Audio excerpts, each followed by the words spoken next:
నమస్కారం ఘంటారావానికి స్వాగతం. ముందుగా ప్రధానాంశాలు. భూమన అనుచరుల దాడిలో గాయపడిన పవన్ కు రుయాలో చికిత్స. చంపుతామని భయపెట్టి వీడియోలు పెట్టించారన్న బాధితుడి తల్లి. లంకమల్ల అడవుల్లో మోస్ట్ వాంటెడ్ స్మగ్లర్ అరెస్ట్. కోటి విలువైన ఎర్రచందనం దుంగలు స్వాధీనం.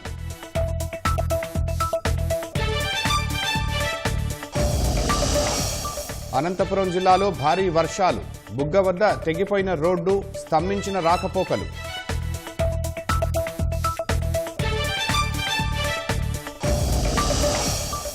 వేతనాల పెంపుపై కొనసాగుతున్న చిత్ర కార్మికుల పోరు. చర్చలు ఫలించకుంటే షూటింగ్లు నిలిపేస్తామని హెచ్చరిక.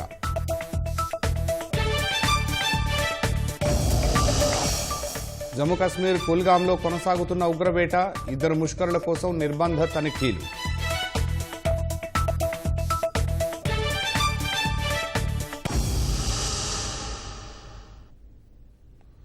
తిరుపతిలో భూమన అనుచరుల దాడిలో గాయపడిన దళిత యువకుడు పవన్ కు రుయాలో చికిత్స అందిస్తున్నారు. దాడిలో పవన్ తీవ్రంగా గాయపడినట్లు వైద్యులు ప్రాథమికంగా నిర్ధారించారు. పవన్ ఎడమ మోకాలు వద్ద కింద భాగంలో ఎముక విరిగినట్లు గుర్తించారు. పవన్ ను ప్రత్యేక వార్డులో ఉంచి వైద్యులు చికిత్స అందిస్తున్నారు. తనను కొట్టింది తన సోదరుడే అంటూ బెదిరించి పవన్ తో చెప్పించారని తల్లిదండ్రులు తెలిపారు. వైసీపీ నేత మాజీ ఎమ్మెల్యే భూమన కరుణాకర్ రెడ్డి అనుచరుల దాడిలో గాయపడిన దళిత యువకుడు పవన్ ఆచూకీ లభ్యమైంది. అతన్ని పోలీసులు తిరుపతి రుయా ఆసుపత్రిలో చేర్పించి చికిత్స అందిస్తున్నారు. భూమన అనుచరుల దాడిలో పవన్ కు తీవ్ర గాయాలైనట్లు వైద్యులు నిర్ధారించారు. ఎడమ మోకాలి కింద భాగంలో ఎముక విరిగినట్లు గుర్తించిన వైద్యులు ప్రత్యేక వార్డులో ఉంచి చికిత్స అందిస్తున్నారు. 2 రోజుల క్రితం వైసీపీ నేత మాజీ ఎమ్మెల్యే భూమన కరుణాకర్ రెడ్డి అనుచరుల దాడిలో దళిత యువకుడు పవన్ కు గాయాలయ్యాయి. భూమన అనుచరుడు అనిల్ రెడ్డి కార్యాలయంలో పవన్ పై విచక్షణారహితంగా దాడి చేశారు. ఈ ఘటనలో భూమన అనుచరుడు అనిల్ రెడ్డి, జగదీష్ రెడ్డిని పోలీసులు అరెస్టు చేసి రిమాండ్కు తరలించారు. దాడి ఘటన వీడియోలు వెలుగులోకి వచ్చాక బాధితుడి యువకుడి ఆచూకీ లభ్యం కాలేదు. పవన్ ఎక్కడున్నా ఇంటికి రావాలంటూ అతని తల్లిదండ్రులు వీడియోలు విడుదల చేశారు. ఈ క్రమంలో పవన్ ఆచూకీ లభ్యం కాగా అతన్ని పోలీసులు అదుపులోకి తీసుకుని తిరుపతి రూయా ఆసుపత్రికి తరలించి చికిత్స అందిస్తున్నారు.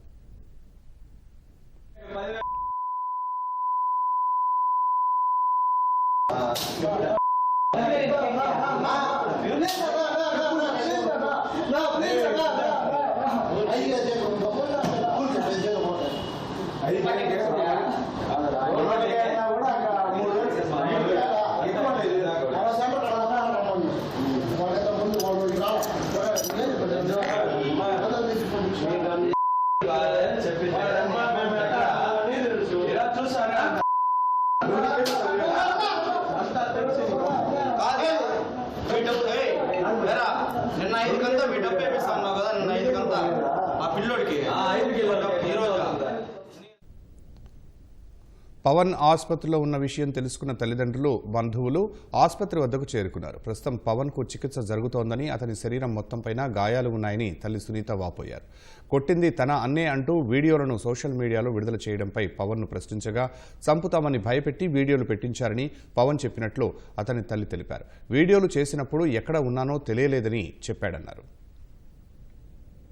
ఈ వీడియోలు ఆ విధంగా పెట్టినారు కదా, మళ్ళీ నువ్వు ఆ విధంగా ఫేక్ వీడియోలు పెట్టి ఎవరు చెప్పించినారు, ఎందుకు చెప్పినావు అట్లా, నన్ను ఎవరు ఏం చేయలేదు, నన్ను కొట్టలేదు, మా అన్నే అని అలా ఎందుకు చెప్పినావు అంటే, అలా చెప్పకపోతే నన్ను చంపేస్తానన్నారు మా అని అలా చెప్పినారు.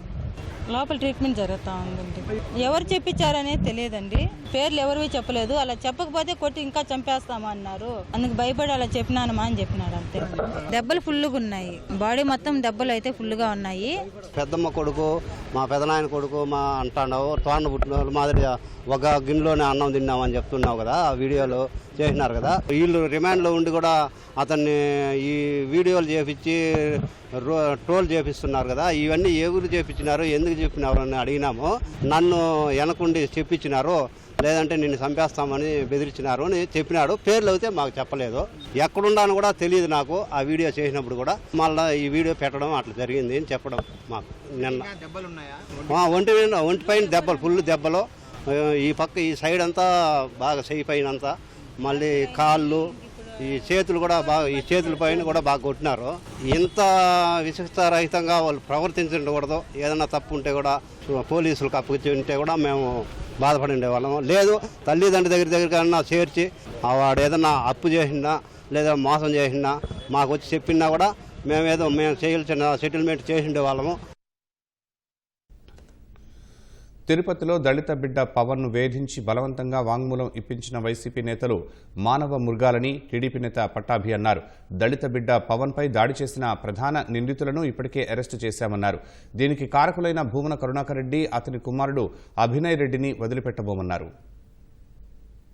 గతంలో శాసనసభ్యుడిగా, టీటీడీ చైర్మన్గా, తుడా చైర్మన్గా వివిధ హోదాల్లో పనిచేసినటువంటి భూమన కరుణాకర్ రెడ్డి, అతని కుమారుడైనటువంటి భూమన అభినయ్ రెడ్డి, ఈ తండ్రి కొడుకులిద్దరూ కూడా ఈ మధ్యనే మనం చూసాం.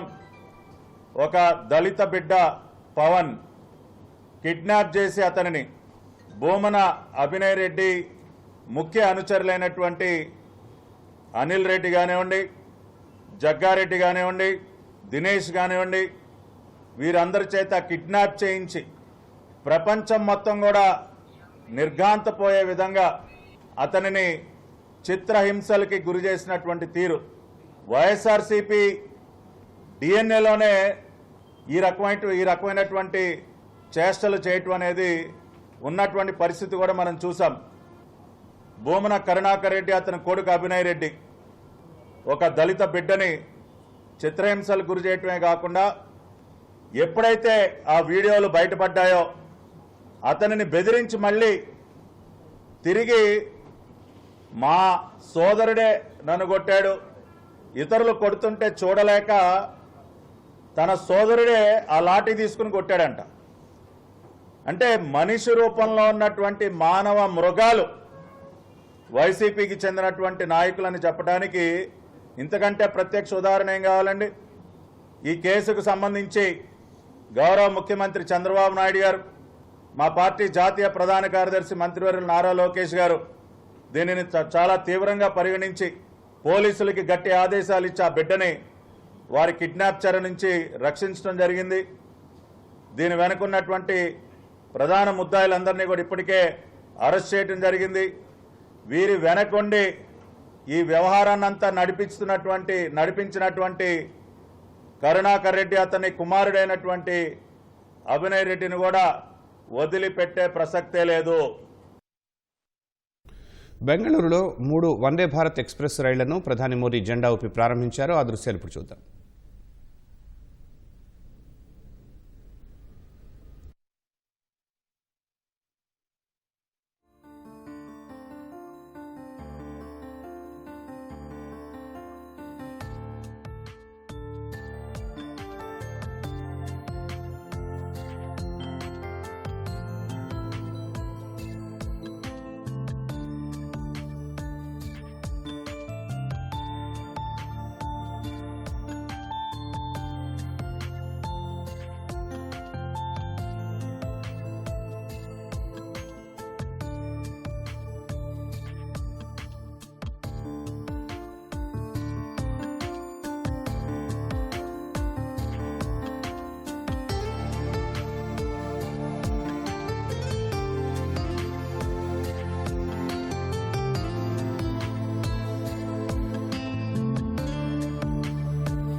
మోస్ట్ వాంటెడ్ ఎర్రచందనం స్మగ్లర్ నాగ దస్తగిరి రెడ్డిని కడప జిల్లా పోలీసులు అరెస్టు చేశారు. ఏడాదిన్నర నుంచి పోలీసులకు చిక్కకుండా తిరుగుతున్న ముఠాని అదుపులోకి తీసుకుని రిమాండ్కు తరలించినట్లు ఎస్పీ అశోక్ కుమార్ తెలిపారు. ఎర్రచందనం దొంగలను ఢిల్లీకి అక్రమ రవాణా చేస్తూ ఉండగా పక్కా సమాచారంతో దాడులు చేసి పట్టుకున్నట్లు ఎస్పీ చెప్పారు. నాగ దస్తగిరి రెడ్డితో పాటు మరో 5 స్మగ్లర్లు ఉన్నారని పోలీసులు తెలిపారు. జైల్లో రిమాండ్ ఖైదీలుగా ఉన్న లాల్ బాషా, ఫక్రుద్దీన్ ఆధ్వర్యంలో కార్యకలాపాలను సాగిస్తూ ఉంటారని ఎస్పీ వెల్లడించారు. నాగ దస్తగిరి రెడ్డిపై ఇప్పటికే 86 ఎర్రచందనం కేసులు, 36 చోరీ కేసులు, 3 పీడీ యాక్ట్ కేసులు ఉన్నాయని తెలిపారు. నాగ దస్తగిరి రెడ్డి భార్య లాలుబీని కూడా వారం క్రితం పోలీసులు అరెస్టు చేశారు. దస్తగిరి రెడ్డి అనేటటువంటి వ్యక్తిని ఈరోజు మనం అరెస్ట్ చేసి రిమాండ్ చేయడం జరుగుతూ ఉంది. ముఠాలో దాదాపుగా 6 మందిని ఈరోజు మనము రిమాండ్ చేయడం జరుగుతూ ఉంది. 1.5 year నుంచి ఇతను మన కోసం తప్పించుకొని తిరుగుతూ ఉన్నాడు. చాపాడు పోలీస్ స్టేషన్ లిమిట్స్లో ఇతన్ని పట్టుకొని 52 ఎర్రచందనం దొంగల్ని రికవరీ చేయడం జరిగింది. ఈ నాగ దస్తగిరి రెడ్డి అనే అతను ఒక నోటోరియస్ రెడ్ శాండల్ స్మగ్లర్. ఇతని మీద ఇప్పటికే దాదాపు 86 ఎర్రచందనం కేసుల్లో ఇతను ముద్దాయిగా ఉన్నాడు. 3 సార్లు పీడీ యాక్ట్లో ఇతను అరెస్ట్ అయ్యి బయటికి వచ్చాడు. ఇతను ఆల్రెడీ జైల్లో ఉన్నటువంటి ఫక్రుద్దీన్, లాల్ బాషా అనేటటువంటి ఎర్రచందనం స్మగ్లర్ల యొక్క బావుమరిది, వాళ్ళ కుటుంబ సభ్యుడు. వీళ్ళందరూ కూడా ఒక ముఠాగా ఏర్పడి ఎన్నో ఎర్రచందనం స్మగ్లింగ్ కార్యక్రమాల్లో ఇన్వాల్వ్ అయ్యారు. వీళ్ళు డైరెక్ట్గా ఢిల్లీలో ఉన్నటువంటి సలీం అనేటటువంటి రెడ్ శాండల్ స్మగ్లర్కి సప్లై చేస్తున్నట్లు మనకు ఆధారాలు లభించాయి. రేపు చిత్రీకరణలు పూర్తిగా నిలిపివేస్తామని ఫిల్మ్ ఫెడరేషన్ అధ్యక్షుడు అనిల్ తెలిపారు. ఇప్పటికే షెడ్యూల్ ఉంటే 1-2 రోజులు సమయం ఇస్తామన్నారు. ఈ రోజు చర్చలు ఫలించకపోతే చిత్రీకరణలు పూర్తిగా నిలిపివేస్తామని అనిల్ స్పష్టం చేశారు. హైదరాబాద్ కృష్ణానగర్లోని ఫిల్మ్ ఫెడరేషన్ కార్యాలయం వద్ద మీడియాతో మాట్లాడిన అనిల్, నిర్మాత విశ్వప్రసాద్ నోటీసు ఎందుకు పంపారో తెలియదన్నారు. నేరుగా పంపే అధికారం లేనందున ఫిల్మ్ ఛాంబర్కు నోటీసులు పంపిస్తామని ఆయన వెల్లడించారు. ఫిల్మ్ ఫెడరేషన్ కార్యాలయానికి 8వ రోజు కార్మికులు భారీగా చేరుకుని నిరసన తెలిపారు.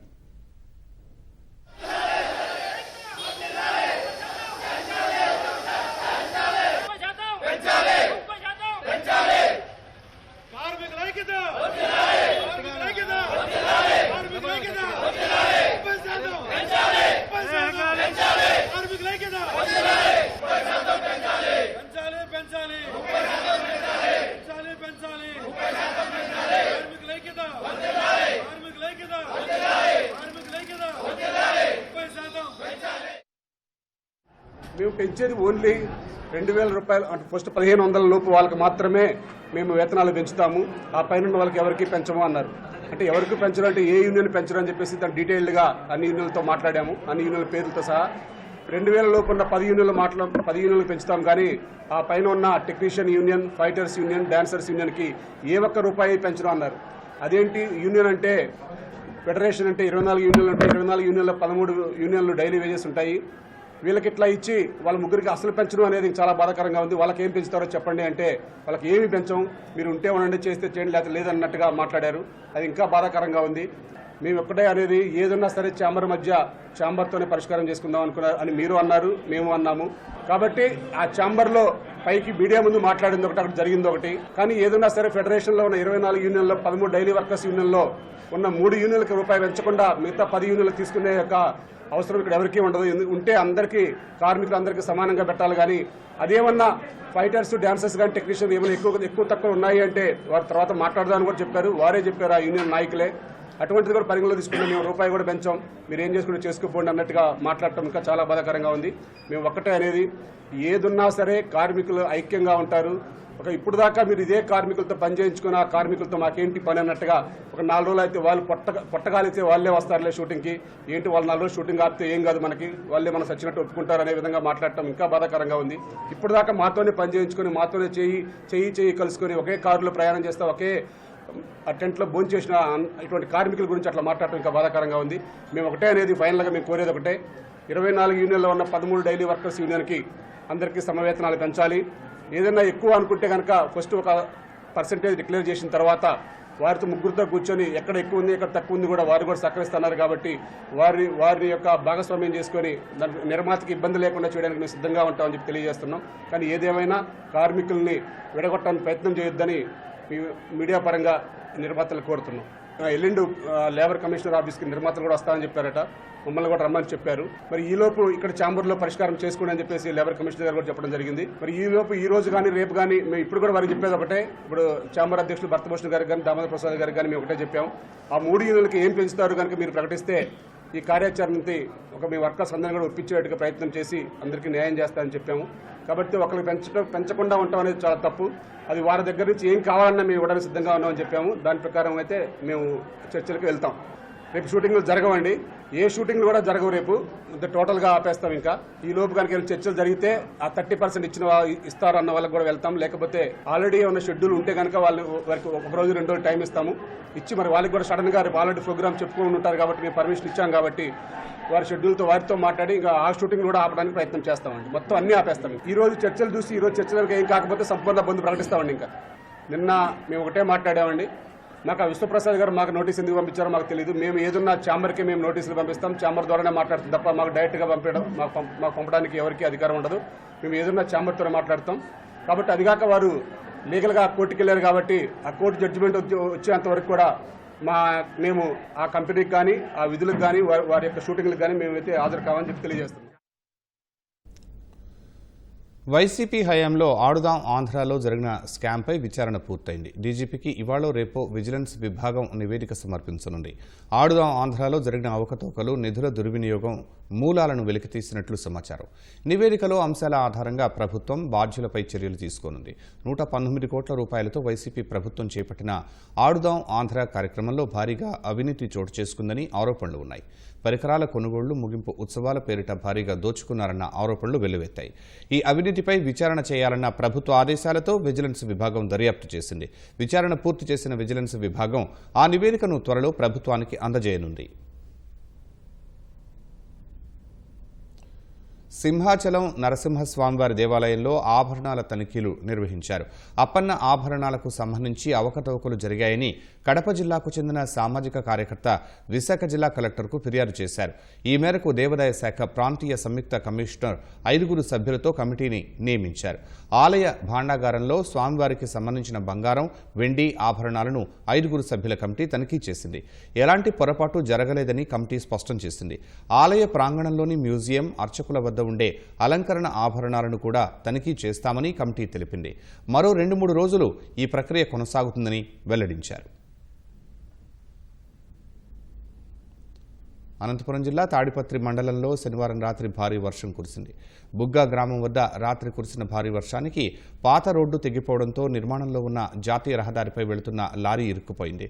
ఫలితంగా తాడిపత్రి నుంచి నంద్యాల, జమ్మలమడుగు వెళ్లే వాహనాలు సుమారు 3 కిలోమీటర్ల మేర నిలిచిపోయాయి. ప్రయాణికులు కిలోమీటర్ మేర నడుచుకుంటూ వెళ్లిపోయారు. మరోవైపు ఆలూరు కోనకు వెళ్లే రహదారిపై ఆవుల తిప్పాయపల్లి సమీపంలో వంక ఉధృతంగా ప్రవహిస్తోంది. ఆ రోడ్డుపై ఓ జీపు డ్రైవర్ వంక నుంచి వెళ్లడానికి ప్రయత్నించగా వాహనం వంకలో కొట్టుకుపోయింది. జీపు డ్రైవర్ కిందకు దూకి ప్రాణాలు దక్కించుకున్నారు. గ్రామస్తుల సాయంతో కొట్టుకుపోయిన వాహనాన్ని బయటకు తీశారు. ఆలూరులో పార్కింగ్ చేసిన వాహనాలు బురదలో కూరుకుపోయాయి. అటు రాత్రి కురిసిన భారీ వర్షానికి వంకలు పొంగి ప్రవహిస్తుండటంపై రైతులు హర్షం వ్యక్తం చేస్తున్నారు. ఇలాగే వానలు కొనసాగితే భూగర్భ జలాలు పెరిగి సాగుకు కలిసొస్తుందని చెబుతున్నారు. వ్యవసాయం చేసేవాళ్ళం, ఈసారి వానం లేక దురదృష్టాన్నేమో ఇప్పుడు వచ్చినాయి. ఇంకా రావాల వర్షాలు, ఈ వానంతో కాదు. చాలా పడితేనే బాగుండేది రైతాంగం. ఇంకా వర్షాలు దండిగా పడితే ఇంకా మంచిగా బాగా రైతుకు బాగుంటాయి. బోర్లు దండిగా 2 ఏళ్ళ సంవత్సరంగా నీళ్లు ఉంటాయి బోర్లలో. ఈ వానలు అయితే ఉండవు, ఇంకా పడాలి వర్షాలు. ఇంకా అది రైతాంగం బాగుంటుంది. రైతులు వర్షం కోసం చాలా ఎదురు చూస్తున్నారు. ఇదే వర్షం ఇట్లా కంటిన్యూ అయితే బోర్లకు చాలా నీళ్లు పెరగడానికి, నెక్స్ట్ వేయబోయే పంటలకు చాలా అనుకూలంగా ఉంటుంది. తాగునీటి సమస్యతో చాలా ఇబ్బంది పడుతున్నారు. ఈ వర్షం వలన నీళ్లు బోర్లకు ఎక్కుతాయి. తాగునీటికి కానీ దానికి ఎటువంటి ఇబ్బంది ఉండదు. మంచి వర్షం, ఇంకా ముందు మంచి వర్షాలు వస్తే రైతులు చాలా ఆనందంగా ఉంటారు. ఇదంతా ఇట్లే వంకలు కంటిన్యూ అయితే బోర్లకు నీళ్ళు వస్తాయి. 2వ పంట పెట్టుకోవడానికి ఆస్కారం ఉంటుంది. తూర్పుగోదావరి జిల్లా గోపాలపురం ఎమ్మెల్యే మద్దిపాటి వెంకటరాజు సుపరిపాలనలో తొలి అడుగు విజయోత్సవాల్లో భాగంగా నల్లజర్ల మండలంలో భారీ పాదయాత్ర, విజయోత్సవ ర్యాలీ నిర్వహించారు. ప్రత్యేకంగా అలంకరించిన ట్రాక్టర్లతో డప్పు వాద్యాల మధ్య అట్టహాసంగా ర్యాలీ చేపట్టారు. గోపాలపురం ఎమ్మెల్యే మద్దిపాటి వెంకటరాజుతో పాటు ఏలూరు ఎమ్మెల్యే బడేటి చంటి సహా పలువురు నేతలు ఇందులో పాల్గొన్నారు. గోపాలపురం నియోజకవర్గంలో వైసీపీ నేతలు శవ రాజకీయాలు చేస్తే ఊరుకోబోమని ఎమ్మెల్యే మద్దిపాటి వెంకటరాజు హెచ్చరించారు. వ్యవసాయం చేస్తూ పంట పచ్చగా పండాలని కోరుకుంటాను. అదే సందర్భంలో కలుపు మొక్కలు వస్తే పీకి పారేస్తా. మాటల్లో చేతల్లో కూడా ఒళ్ళు దగ్గరెట్టుకోమని చెబుతూ ఈ మధ్య కాలంలో ఒక నినాదం మొదలు పెట్టారు. జగన్మోహన్ రెడ్డి గారికి రక్షణ కావాలంట. నేను ఒక స్టోరీ చెప్తా. మా ఊర్లో కూడా ఉన్నాడు. సొంత బాబాయిని గుడ్డలతో చంపేశాడు, తల్లిని తరిమేశాడు, చెల్లిని బయట గెంటేశాడు, ఆల్రెడీ జైలుకి వెళ్ళి వచ్చాడు. ఇప్పుడు ప్రజలకి అతని దగ్గర నుంచి ప్రజలకు రక్షణ కావాలా, ప్రజల దగ్గర నుంచి అతనికి రక్షణ కావాలా? ప్రజలరా ఒక్కసారి ఆలోచించమని కోరుకుంటూ ఎప్పటికీ ఆడపిల్లలకి ఏ అవసరం వచ్చినా ముందుంటానని తెలియజేస్తూ ఎవరికి కష్టం వచ్చినా మట్టిపాటి వెంకటరాజ్ నా నంబర్ 9666333356. ఏ కష్టం వచ్చినా మొత్తం ఫోన్ చేయండి. అర్ధరాత్రి ఉంటాడు, మీలో ఉంటాడు. క్రీడలు మానసిక ఉల్లాసానికి దోహదపడతాయని విజయనగరం జిల్లా డీఈఓ మాణిక్యం నాయుడు అన్నారు. ఈనాడు ఈటీవీ ఆధ్వర్యంలో ప్రభుత్వ పాఠశాలలకు చెందిన బోధనేతర సిబ్బందికి చదరంగం పోటీలు నిర్వహించగా వారికి డీఈఓ బహుమతులు అందించారు. నిత్యం ఉద్యోగ బాధ్యతలతో ఒత్తిడికి గురయ్యే ఉద్యోగులకు ఆటలతో మానసిక ఉత్సాహం లభిస్తుందని మాణిక్యం నాయుడు తెలిపారు. ఉద్యోగుల్లో దాగి ఉన్న ప్రతిభను వెలికితీసేందుకు ఈనాడు ఈటీవీ ముందుకు రావడం హర్షణీయమన్నారు.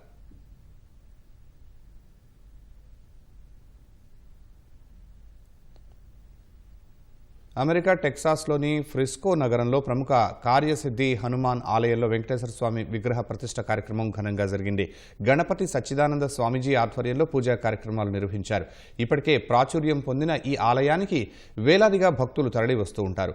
3000 మందికి పైగా కూర్చునేలా ఏర్పాటు చేసిన మందిరంతో పాటు స్ఫటిక శివలింగం, శ్రీచక్ర ఆకారంలో ఉన్న రాజరాజేశ్వరి గోపురం ప్రత్యేక ఆకర్షణగా నిలుస్తున్నాయి.